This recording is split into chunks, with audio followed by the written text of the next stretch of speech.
Nakauwi na pala sa Pilipinas ang isang Maymay and Trata mga kaibigan dahil po nakita natin yung preparation ng ABS-CBN Kapamilya Network doon po sa mga pupunta sa ASAP XP.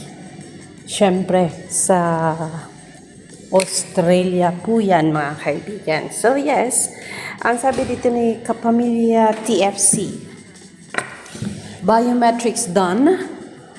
The Ama Kabugera Diva is set to bring you an unforgettable performance sa ASAP XP Australia.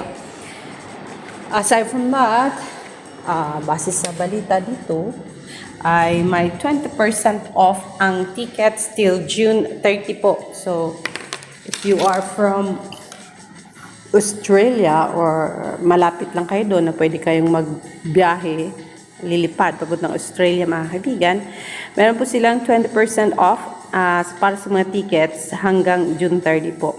Get yours now para sa biggest Pinoy party in Australia via Ticketek at https://bit.ly/ASAP Australia Ticketek.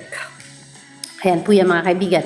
Ang venue po ay nasa TikTok Entertainment Center. Ang show ay mangyayari ngayong July 25, 2026. Para po sa mga detalye, pwede po kayong bumisita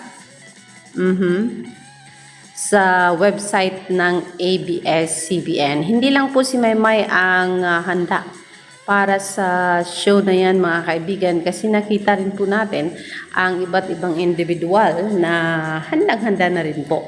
Base dito sa I Want Official, ipinost niya New Gen Stars 7 PM ang mga tawag dito, ASAP Fan Meet Moment, July 22, 2026 para sa Sydney, Australia. Ang mga kasama po ng Gen Stars ay sina Darren Espanto, Alexa Ilacad, AC Bonifacio, Kyle Echari, Ruby Domingo, Belle Mariano, and Donnie Pangilinan. Ayan po, July 22, 2026, Sydney, Australia. Ayan po, sila po ang makakausap ninyo at makahuntahan. Ito po ay dala sa inyo ng ABS-CBN Global, ABS-CBN Studios, and World Remit mga kaibigan. Hindi lang po yan ang mga artista na pwede nyong antayin po, kasi marami-rami rin po yan. Yan pa lang po ang batch na nakita natin na pwede nyong makausap on that day, July 22 mga kaibigan. So, expected na marami kayong aabangan mga kaibigan.